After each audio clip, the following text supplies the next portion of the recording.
కుమ్మరిస్తుందంట.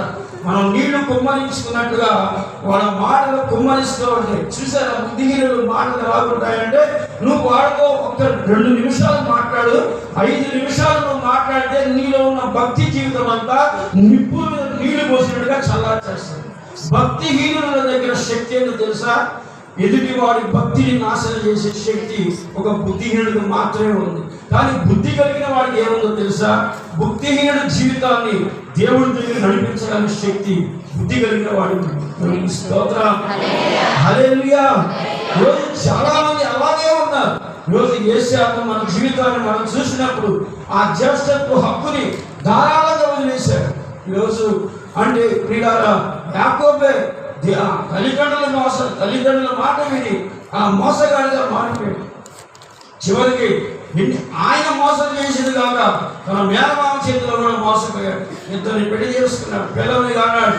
తర్వాత ఇంత జీవితం జరిగిన తర్వాత ఇంకా ఎవరిని మోసం చేయాలంటున్నాడు? సొంత అన్నను కూడా మోసం చేయాలని సిద్ధపడ్డాడు. దేవుడికి స్తోత్రం.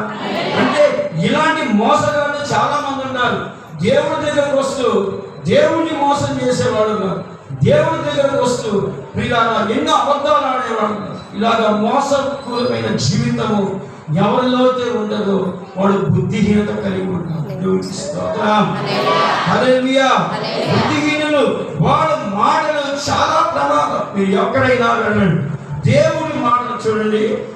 ఒక పందుల ముందు ముత్యాలు పోస్తే ఏం చేస్తుంది? పందుల ముందు ముత్యాలు పోస్తే అది ఏం చేస్తుంది? ఆ ముత్యాలు తింటదా? తినదు. ఆ ముత్యాలను తొక్కుకుండా పోతుంది. అది ఎందుకని? అది బుద్ధి లేనిది, జ్ఞానం లేనిది.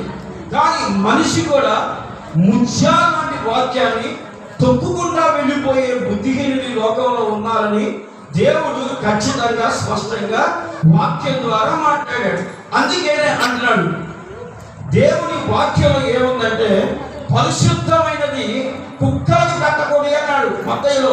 ఎందుకన్నాడు అంటే పరిశుద్ధమైనటువంటి ఒక మాటలు, పరిశుద్ధమైన జీవితం కుక్కల లాంటి బుద్ధిహీనుల దగ్గర మీరు మాట్లాడకండి. హల్లెలూయా. వీరు కుక్కలు అన్నాడంటే వాడు బుద్ధిహీనులు, బలహీనులు, జ్ఞానం లేనట్టు దేవుడు పిల్లల్ని నాశనం చేసే ఈ బుద్ధిహీనులు లాంటి కుక్కలతో బుద్ధి కలిగిన బిడ్డలు మాట్లాడకూడదు. వాళ్ళు మాట్లాడుతున్నారంటే చాలా తెలివితేటలతో, ఆశ్చర్యకరమైన దేవుడితో జ్ఞానం కలిగి మనం వాళ్ళకి దూరంగా ఉండాలి. దేవుడికి స్తోత్రం, హల్లెలూయా, హల్లెలూయా. అందుకనే దేవుడు ఆ బుద్ధిహీనులను జాగ్రత్తగా పరిశీలన మనం చేయాలి. ఎక్కడైనా సరే మంచి ఉంటుంది, చెడు ఉంటుంది. ఇక్కడ బుద్ధిహీనులు మాటలు ఎలా ఉన్నాయంట? మూఢవాక్యాలు కుమ్మరిస్తాడు. చూసారా, మంచి మాటలే మాట్లాడతారు కానీ వాళ్ళు నిప్పు పెట్టినట్టే మాట్లాడతారు. దేవుడికి స్తోత్రం. ఇంకో విషయం తెలుసా?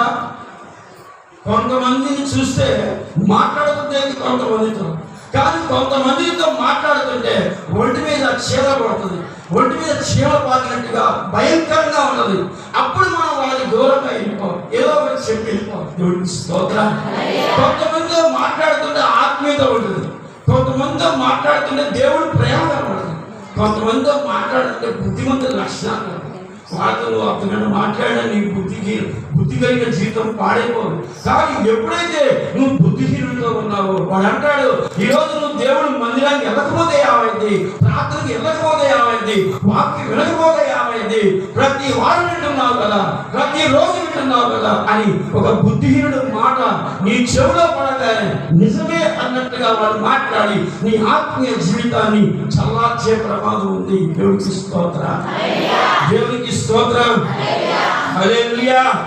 అందుకనే దేవుడు ఈ బుద్ధిహీనులను బాగా భయంకరంగా మాట్లాడుతున్నాడు. 33వ 15